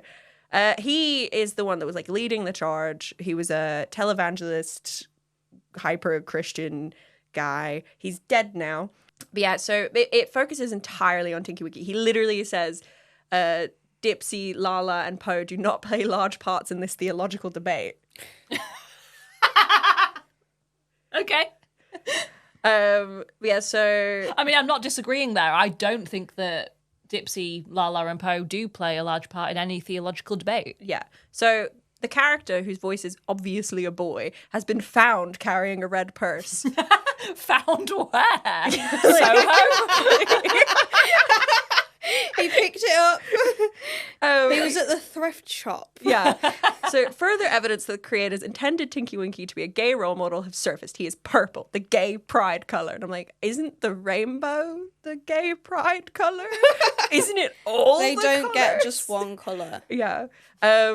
He's purple, yeah. His antenna is shaped like a triangle, the gay pride symbol. And I was again like... Oh, I guess it is, yeah, the pink triangle. Yeah, pink It's triangle, not a upside purple down, triangle, yeah. Okay. You know what? I'm coming around to his way of thinking. Well, I tried to find this gay pride triangle symbol and I couldn't. It's a pink triangle. I know that one because, yeah, it didn't come up when I was just Googling pride gay triangle. They should have done. It really should have. You know... Yeah, gay's the word. Yeah, the gay's the word. Yeah, They have it I as know their- the pink yeah. triangle one because wasn't it from the Nazis? Yeah. Yeah. Moving along. Yeah. Right along. So yeah, as a Christian, I feel that role modeling the gay lifestyle is damaging the moral lives of children. What gay lifestyle does Tinky Winky depict? Carrying a handbag. He occasionally wears a tutu, having fun, frolicking, all that gay lifestyle. They all frolic in a tutu. I watched that episode today. Gay men love to frolic. They love to frolic. They love to frolic. They're like lambs in that way. I've never seen a gay man that was not frolicking. But yeah, so the itsy They're like sharks. If they're still, they die. They Seems must like it. frolic to survive. So Itsy Bitsy Entertainment was the company that licensed the series for the US. They were the ones that came out and like said stuff against it. From what I could find, Ragdoll Entertainment didn't really chime in on this whole thing going on in the States, at least not directly, or at the time. It was later. They were like, the fact that he carries a magic bag doesn't make him gay. It's a children's show, folks. Calm down. I'm like, yeah. Is it magic? Sac magique? I don't know, actually. I mean, the whole show has a bit of magic, isn't it? I take issue with that statement. It's a kid's show. What is wrong with gay characters being depicted on kid shows? No, that's I take 100% true. such issue with people saying this kind of thing. Like, Yeah. oh, gay people, they should be regulated. They're not for kids. So there was one of the articles I found. So there's this statement. To think we would be putting sexual innuendo in a children's show is kind of outlandish. I found it absurd and kind of offensive. And well, one of the other articles I read was one of the people from the production studio going, "We're not Disney. We don't put that in our stuff." It's like, oh, okay. But no, that's the thing. It's like, well, number one, Disney do that. They do like heterosexual propaganda. Heterosexual over very funny Innuendo. innuendos in their films, and they're fucking hilarious. Yeah. Hysterical. Well, here's Love also it. the thing. Children Love to don't see it. understand innuendo. Yeah, and this is, do you know what? This is something that people have come for us time and time again. How dare you say that the Tots are gay? Very easily. I'll say it now, they're gay. It happened once and we won't stop fucking going on about it. And you know what? I'm doubling down. Yeah. We said in the comments. Don't back down. Yeah, Double down. Yeah. We actually said, never we're back talking down. about a kid's show. Calm down. It's fine. And then when we get around the mic, we're like, actually, yeah, they're fucking. Do you know the thing is because I'm not scared in this space. With my 90,000 people on Instagram that want to come for me, yeah, they scare me a little bit. But but you guys, you're here because you like The it. ones that listen, the ones that listen to the podcast and don't just follow the social media. We're not they're the scared real of you. ones. Yeah, you're the real ones. So yeah, so the former Teletubby actor Dave Thompson acknowledged that the show had quite a lot of gay fans. And he was baffled. This is what he said, "I thought that if any of the colors was going to be identified as sexual, it would be Poe's red suit." I also thought Poe was a boy when I was a kid. Sorry, at the end of this article, Tinky Winky was unavailable for comment, but Poe said, "Uh-oh." That's good. Yeah. That's good. Yeah, so there were quite a few people chiming in on it. So, interestingly, there were people from the other side of the fence. So a columnist called Michael Musto was like, finally, me and Jerry Falwell agree on something, but for completely different reasons. He thought Tinky Winky was gay as well, but he thought it was totally fine. But one thing that came up a few times is if you're reading so far into this, that's an issue because that means the only reason you're seeing Tinky Winky as gay is because you have no gay people to look at on children's TV anywhere. So you're making them up. You're inventing them because you're not given them. But also, you can do what you like with characters when nothing is prescribed with them. People have been doing this for when it's more recent stuff, and especially with kids' TV stuff, people get really precious about it. But people have been gender bending Shakespeare for years. It literally I wrote a dissertation about this. A part of the reason for that is that people only want to go see things that they already know, and things that people already know have got so many male characters in them and not enough female characters in them, so we have to fucking gender bend the shit out of it. But it happens with everything, especially stuff that's public domain. You're allowed to do whatever you want with it, and you're allowed to think whatever you want. That's the purpose of public domain. Please run free with it. Yeah, you're allowed to think whatever you want about these characters once they've been put out into the world. Regardless of whether or not someone else might not like it, it doesn't fucking matter. I don't know if Teletubbies is it's not public domain, but there is a drag artist called Alfie Ordinary, and he frequently dresses up as Tinky Winky, but proper sort of foam sculpted, snatched waist, but massive hips, and it's so funny. This is another thing about the Teletubbies, because I don't understand who owns the IP of Teletubbies, or any of the processes you would need to go through to do this, but they definitely capitalize off of people seeing it in a nostalgic way. I'll talk about the Teletubbies Instagram account that pops off, and they absolutely, it's not aimed at kids whatsoever. Also, Yeah, their the social amount- media, across all their social media, is so funny. They also very frequently do collaborations with, like, there was like a Teletubbies line of makeup. Can't remember who it was collaborated with, but it existed. They did a collaboration with Dolls Kill, so you could get like. I remember that. Yeah, I didn't know all this. I think that you still get it, but there was like I think there was like a Dipsy coat that was like, I think it was like the cow print with like green fur. Oh. I think Skinny I Dip mean, he did had that Teletubbies shit on. stuff. Well, so and it's like, so you're leaning into Yeah. adults liking this, so you can't get angry when people are like, oh, Tinky Winky's gay. It's like, you know that you have an adult audience, and you're not saying, oh, this is for kids. Yeah. Well, so the thing with that, like, they have a Pride collection of clothes. There we go. I love that there we they're go. leaning into Collab it. with no one. They have a Pride And collection. I understand love that that. things that they said, you know, The 20 proceeds go years to- ago or 25 years ago, and not think that necessarily things that they might agree with now. And it's like, I don't understand who controls the IP and allows these things to happen, but they do exist. Yeah. I mean, while it was, I guess, in its first few years, they were batting off all sorts of criticism. They couldn't afford to have people criticize it. True. Now they're just and now rock it's fucking and now solid. they know that they're solid. But like in this documentary, Anne Wood was saying her and Anna Home, they had a meeting and they were like, we're both women of a certain age. And in fact, when the tabloids were popping off about Teletubbies, they came for their ages. And they came for the fact that they were older women. They weren't even. They were like nearly 60. And well, that is older if you take 50 for the middle age. And she said that, well, this is the prime time children's slot. It's perfect. And we're never, ever going to get anything like this ever again. And it was that or nothing. It was that or they were done, basically.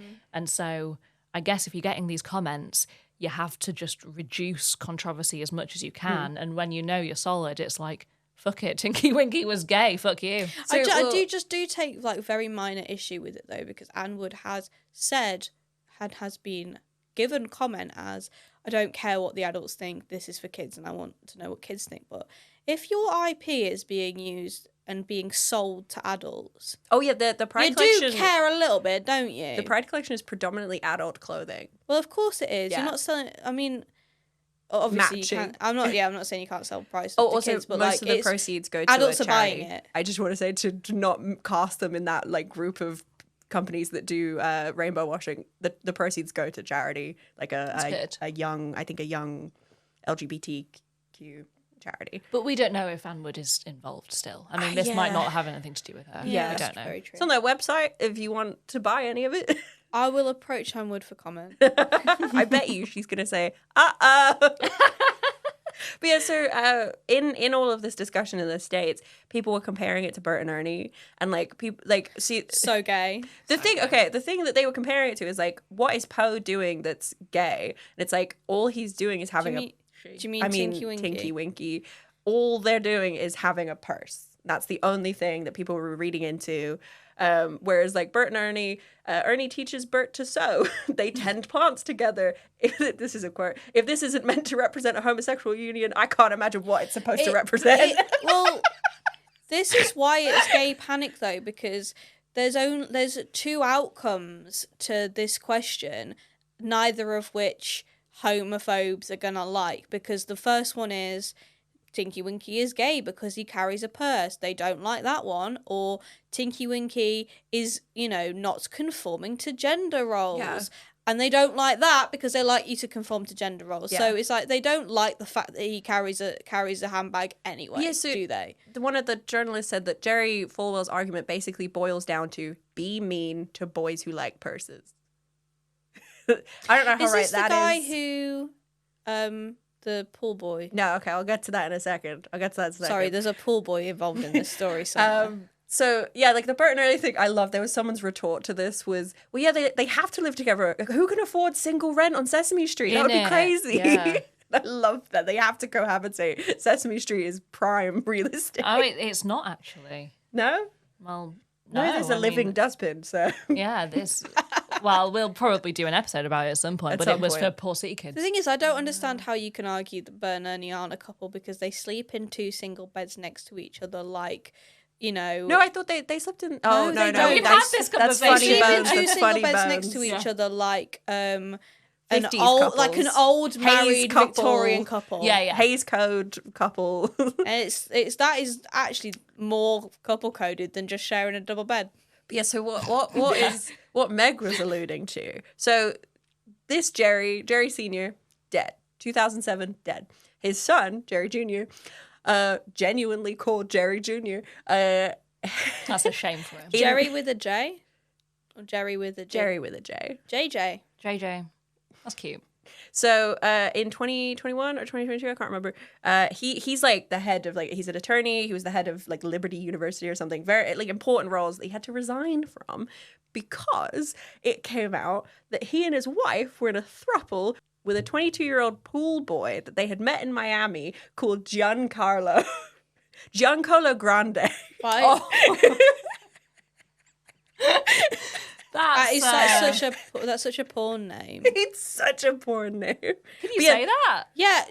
Do you know there's that film with Emma Thompson in it? It's called Good Luck to You, Leo Grande. Oh yeah. And because it was about her like repeatedly sleeping with this male or like having relations with this male prostitute, and his name obviously wasn't Leo Grande.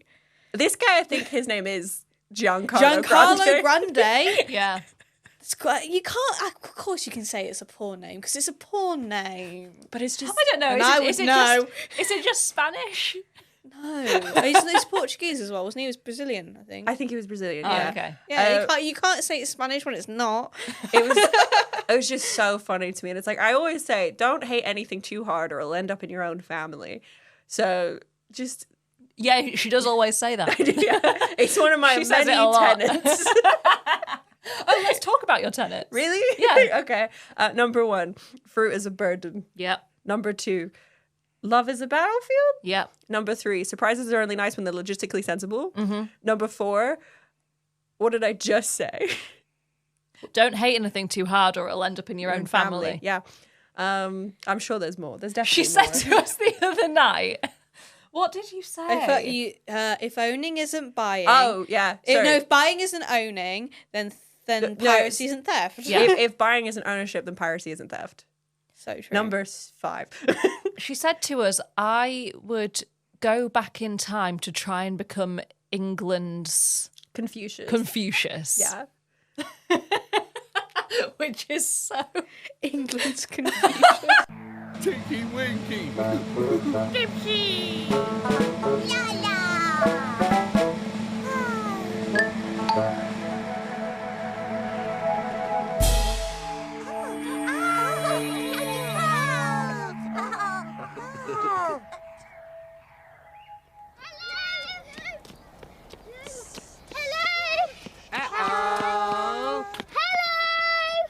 When you get to a certain level of fame and popularity when you're a kids' TV show, the amount of and the type of complaints just seem to absolutely lose all sense and reason. Because I'm thinking about the complaints people have about Peppa Pig, and how they're like, it just gets unhinged. It just gets unhinged. It's like it's a kids' TV show. Like, calm down. Everything's fine. What you're reading so much into it. You're doing so much extra thought legwork that you don't need to do, and it seems to really only happen for. I get why for kids' TV that gets very popular.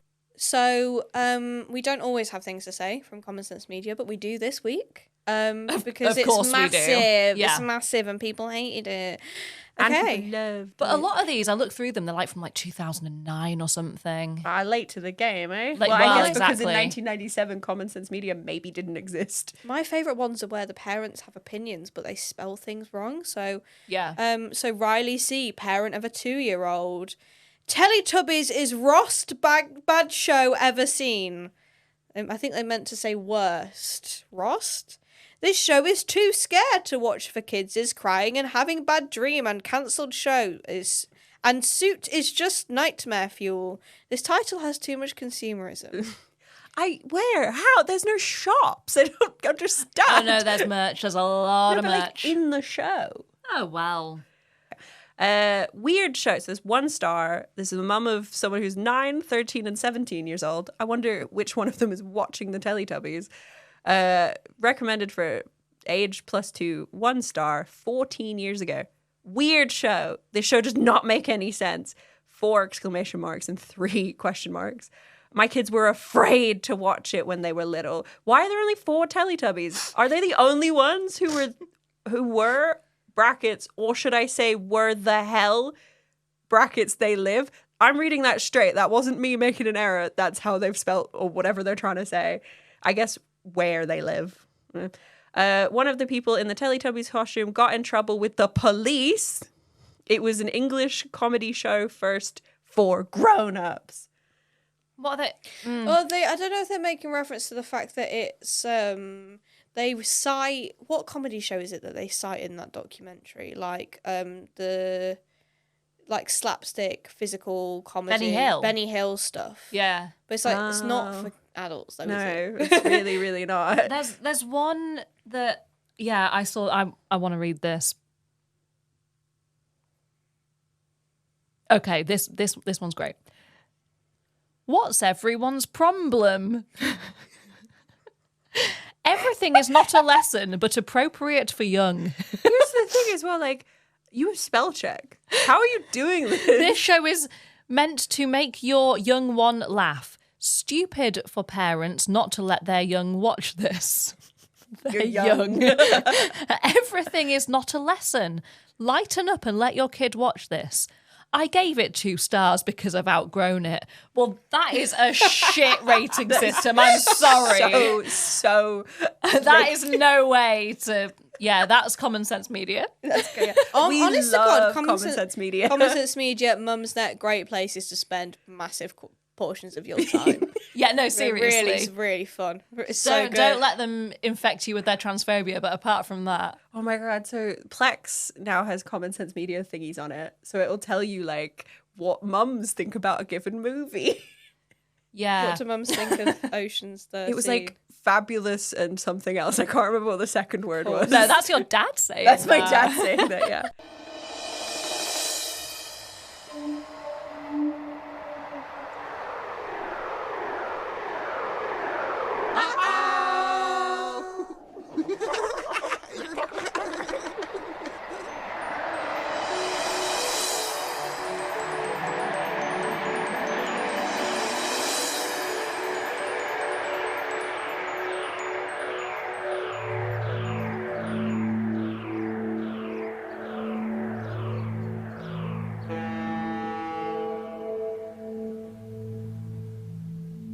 Should we talk about our personal feelings about the I found eldritch horror that is a lot of the You actually Teletubbies? use eldritch horror a lot with, but it's not very eldritchian. So, well, ooh, the baby in the sun is. The baby in the sun is, but the rest of it isn't. I would argue against that. I think, like, there's tons of drawings of it turned into eldritch horrors.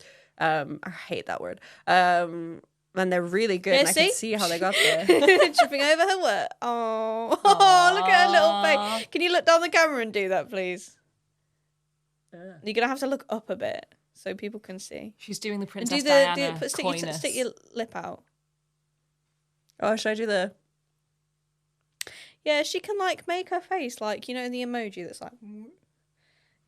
I can't physically do that. Literally can't do it. My mouth already points down. So does mine. My brother-in-law told me that I look like Sadness from Inside Out.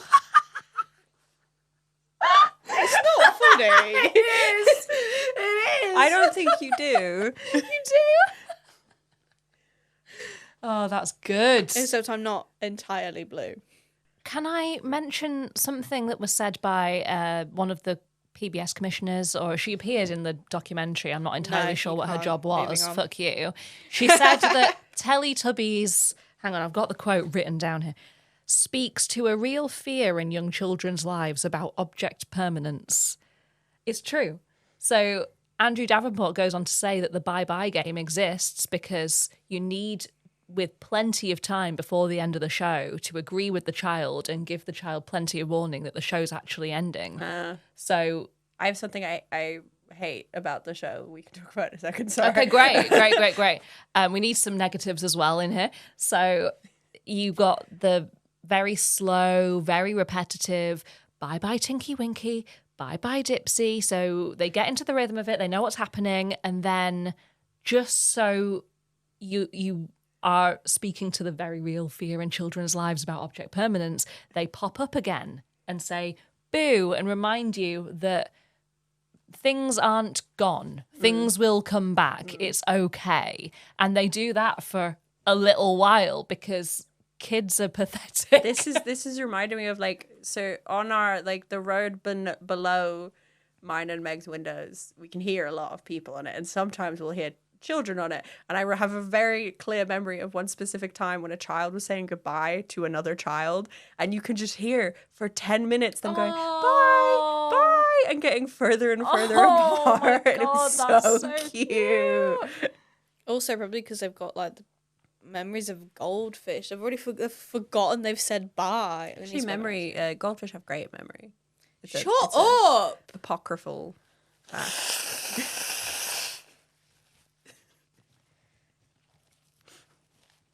Do you think I look a bit like He-Man, but female? Yeah, a little bit, yeah.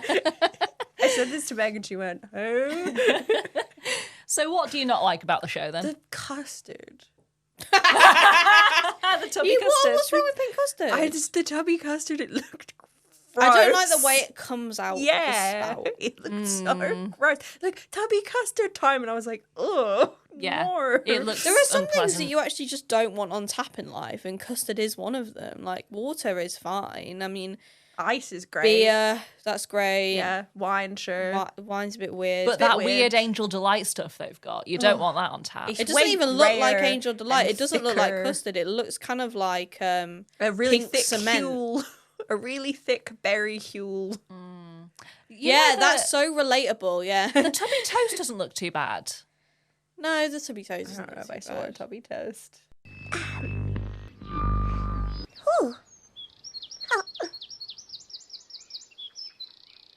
Query, Tory, Sickory, San, Hollabone, Quackabone, 90-10. Spit, spot, it must be done. Twiddledum, twaddledum, 21.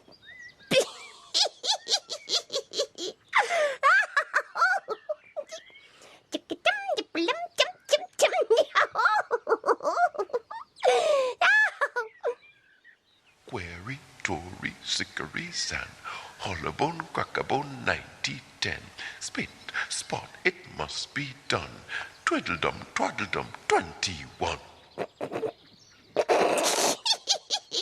Laura and I were watching it today, and I wasn't expecting this. Like, she was just putting her laundry out to dry, and suddenly a horrible noise came from the show, and I'll put a clip in, and we were like, that's horrible.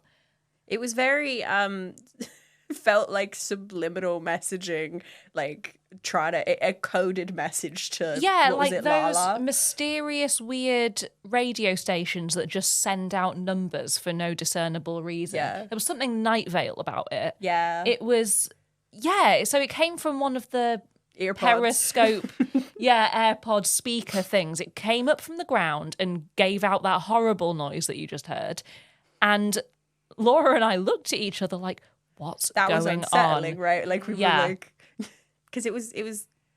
Well, the Laa Laa just falls over laughing, so it's like, and repeating some of it, and it's like, I guess it's fine, but that felt real weird. Yeah, like the baby in the sun also is like there to tell the children this is what you should be laughing at. So the sun baby laughs, and it's like, oh, everything's okay.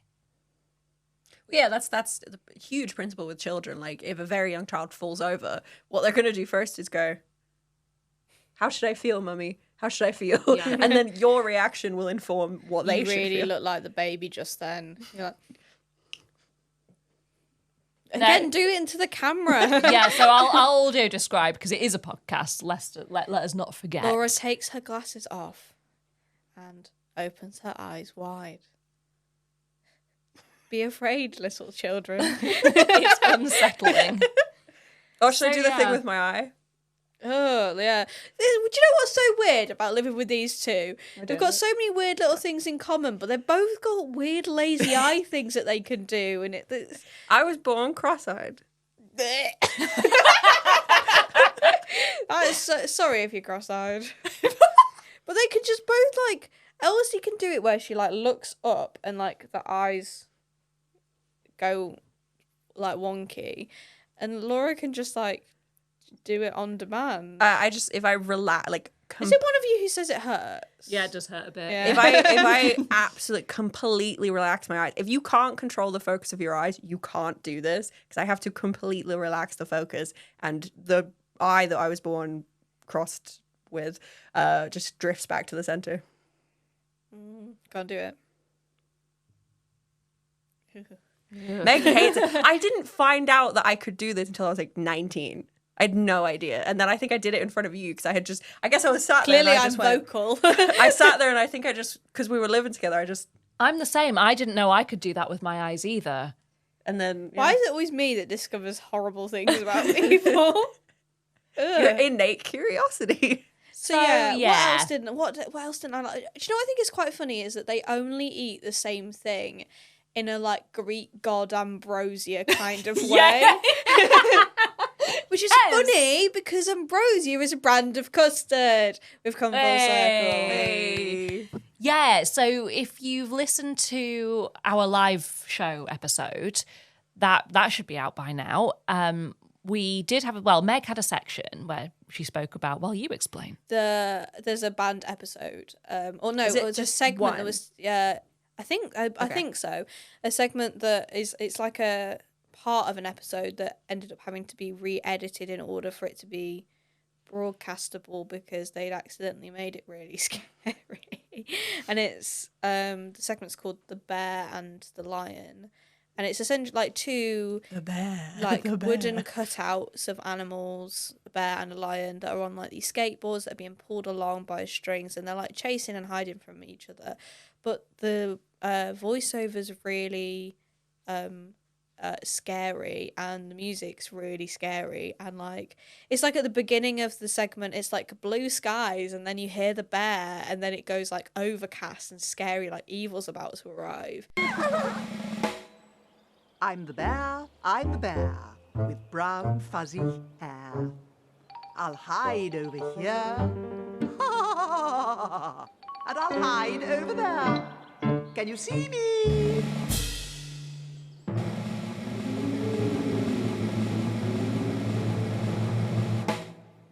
I'm the bear, with brown fuzzy hair, and I know a joke.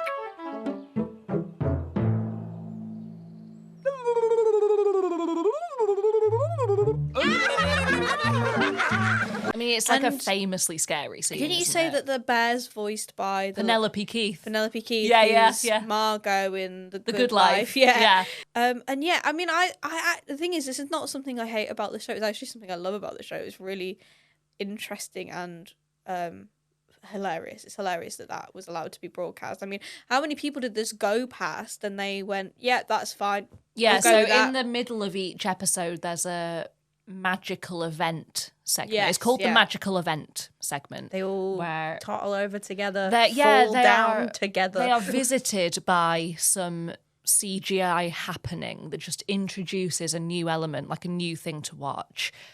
Another segment is obviously watching the tummies, and they did something really, really brave there. So that you watch some humans like going about their daily business, whatever. Well, they eat their kids, like explaining what their activities are. There's one I watched, which was they helped their uncle on the farm. They learned how to milk cows.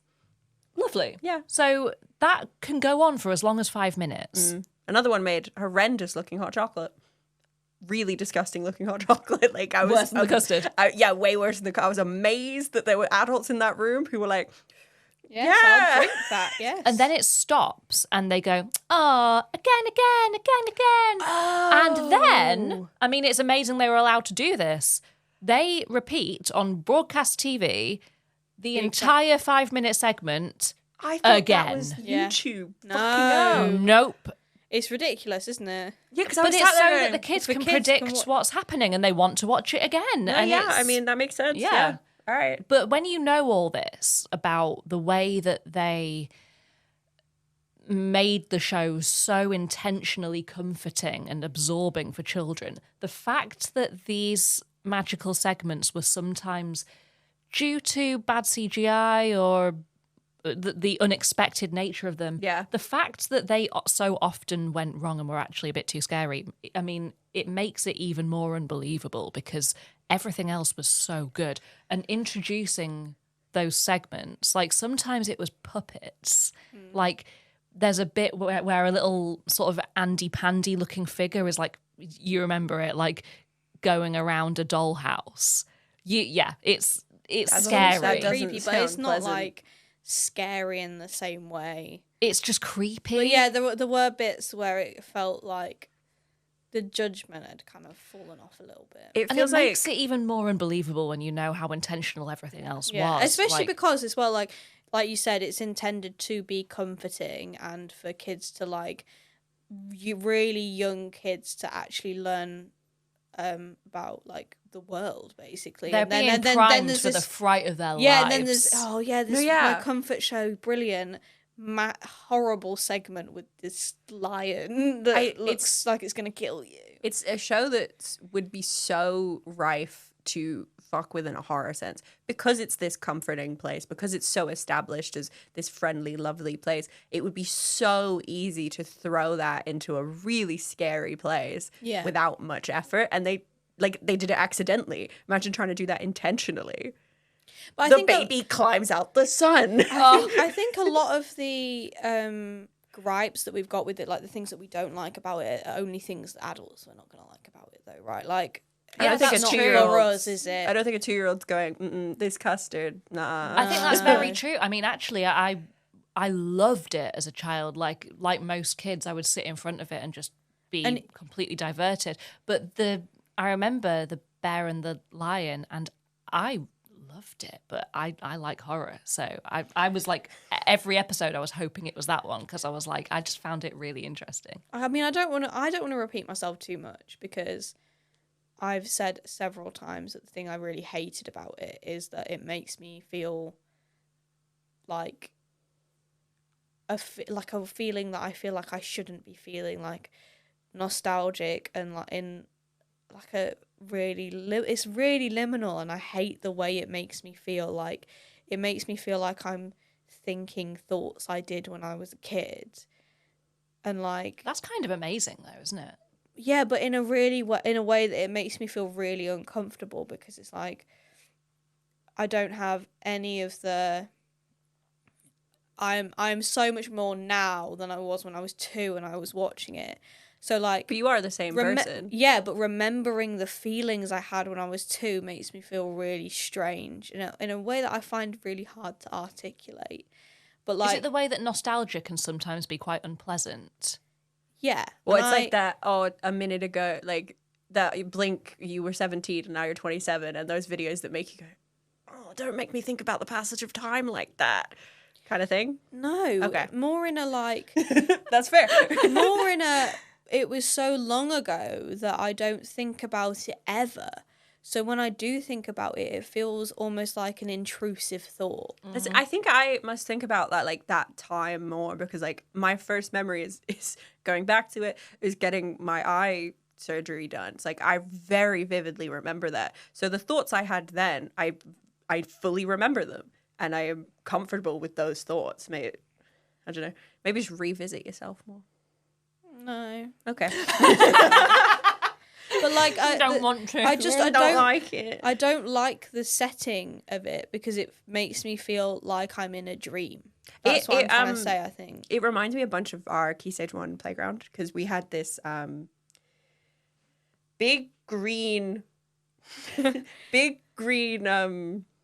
play area that was made of the like it's sort of like plastic pellets if you melt them. Yeah, I don't know what it's called. It's sort of weird tarmacy, yeah, foamy. Yeah. I mean, not actually good if you fall no, on it. Probably really you bad. get like rug burn type thing. Like 3G. No, that's more like plastic grass, isn't it? 3G's got the little tiny plastic pellets in it. Yes. But if you not took nice. the plastic pellets and like ironed them. I know what you're talking about. So it was like a big green circle with like sloping bits and then like a bridge that was black and you could hide under the bridge, and it massively gave oh, we're trying to recreate Teletubby Land in this playground. So whenever I watch it, it just makes me think of that. It didn't have any flowers though, which is a shame. It was just green plastic that I fell over on a lot and genuinely just get rug burns. Probably should mention that what's the name of the man that played Tinky Winky? He died in it was maybe about 10 years ago now he died. Dave Thompson and Simon Shelton. Simon Shelton died, yeah. He was the originator of the character, Simon Shelton. Time for Tubby bye-bye. Time for Tubby bye-bye. Time for Tubby bye-bye.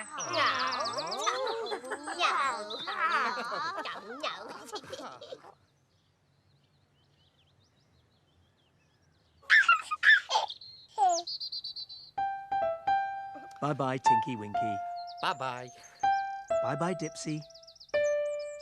Bye-bye. Bye-bye, Laa Laa. Bye-bye. Bye-bye, Po.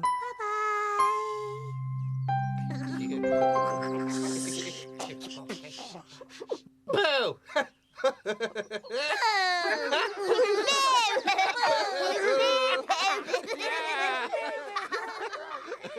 No. No. I don't necessarily think this one is worth a rewatch as an adult. The ease with which I absolutely stopped focusing on it because there's no dialogue. It is a bit mindless. Yeah, which I think if you want that, that's probably great. But it's like if you want to watch something, there's nothing really as an adult to engage with. Congratulations for developing the mind of an adult. Yes, thank you. You did it. I did it. I'm finished, mummy. Laura's like adjusted her wig so many times that her own actual fringe is part of. Yeah, it's peeking Oh through. my god, yeah, look. Yeah, there it is. I'm trying, folks. This wig is too small. I have a giant head. I think it's nice. I think it's colourful. I think that they're very funny to look at, and I do like the Instagram account. I forgot. I hate the pallor of their faces. They all look sickly. Do they? I think they do a little bit. I think they all have like a They're just sickly big. cast to their faces. Okay, I see what you mean. They're really impressive costumes. I mean, they are blink. they are very impressive. Yeah. Their noses twitch. I know. I only noticed that today. Yeah, no, me too. I was like, oh my, was that? Damn, all right. I was very impressed. I really want to know where the people inside see out of. The mouths. Oh, the mouths. Okay. The mouths, yeah. Yeah, because their heads are like massive. They said it was seriously unpleasant. That makes sense. Yeah. It was seriously unpleasant. I hated that job. No, I became loved iconic, it, actually. but nah. They all say, I mean, in her show as well, they all say really, really good things about it, and they don't regret their time. I think it doing would be lovely to go to work and just be allowed to bumble about. Yeah, I don't know if it was a physically nice It's thing not to a job do. that AI is going to take. No, the AI can't bumble for shit. Did you see that tweet that was like, AI can't take my job because I do nothing? Yeah. Yeah, I like it. I mean, I kind of just like anything that Andrew Davenport touches because the sort of running thread of his work is it really, really understands children, and it also is funny. There's a lot in his shows that are really funny. I think they, at no point have I ever felt like any of the Ragdoll stuff talks down to children. It meets them at their level and 100% goes from there. Because it's like, right, we're going for this age group. We're going to just go for it. We're not going to talk to them like they're stupid because they're 2. That's not how it works. And they mainly wanted to entertain them. I mean, yes, it's educational because every kids' TV has to be at least a little bit. But yeah, Tots TV and Rosie and Jim are obviously really funny, but they took what they learned from Rosie and Jim about how...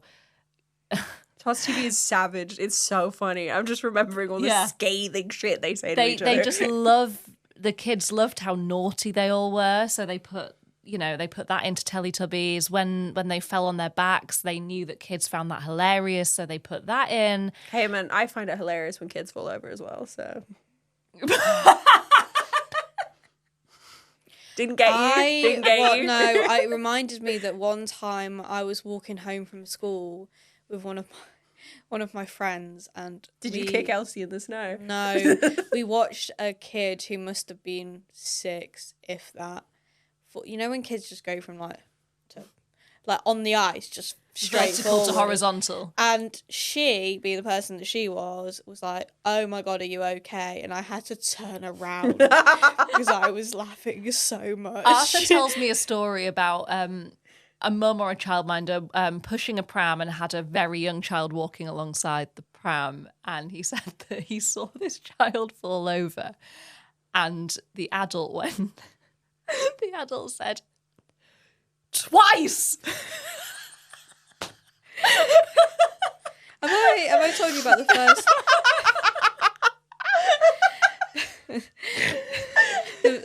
the first time I ever got a pair of DMs, I remember wearing them I think I got them for like my 15th birthday or something, and I was wearing them to school in the snow, and I was like crossing the road to go into a shop.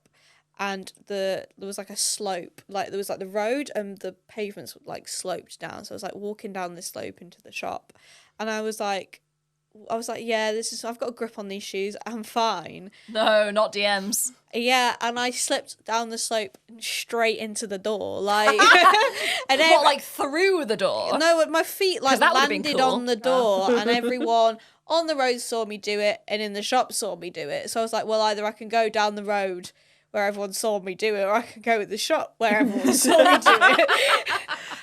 We were skiing, and the kids were taking sledding, and I was on one of those circular ones, you know. Oh, and yeah. I was like 5, and I had no clue. It's like just a plastic dish. The circular plastic dish. People that ski.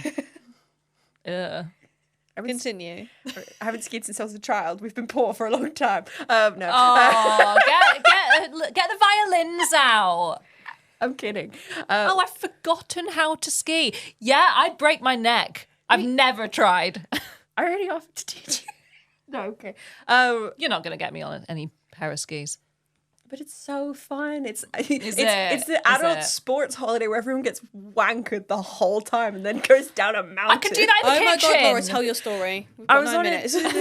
and like I didn't know how to stop this, so I was like, and all the other kids got to the bottom of where we were supposed to be sledding and stopped and skidded, and they were like, okay, and then the adults just stood there amazed as I went straight past all of them, going very, very quickly, going because I had no idea how to stop myself or slow down, and just went all the way down the mountain and smacked into someone's like cabin front door, and then my parents came and found me, and I was. It would be an awful end to a holiday, like being taken to a foreign dentist because all your teeth are falling out. My brother once did that. He had to get taken off the mountain on a airlift. That's pretty cool. Stretcher thing because he'd fallen. I don't remember what he did. He was fine. This doesn't happen to you if you can't afford to go skiing. Yeah, no, that's true. That was the Teletubbies, everyone. Thank you for listening. I think that we've covered that pretty comprehensively at this point. I mean, yeah, I don't think there was anything left to say about it. I mean, we've even spoken about it in other episodes because... it's a fucking titan in children's telly. It is the work of those two. It just finds itself everywhere else, so... Bye-bye, Tinky Winky. Bye-bye. Bye-bye, Dipsy. Bye. Bye-bye, Laa Laa. Bye-bye. Bye-bye, Po. The sun is setting in the sky.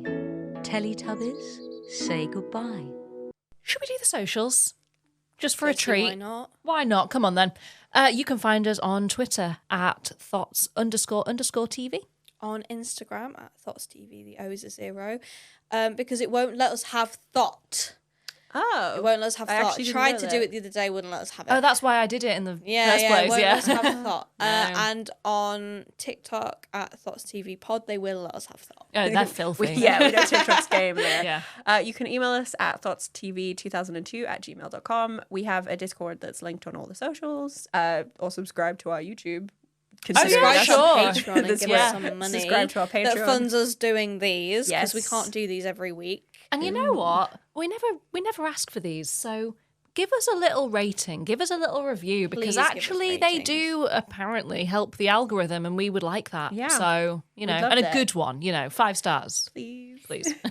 Thank you for listening. Thank you for listening. Thank you for watching.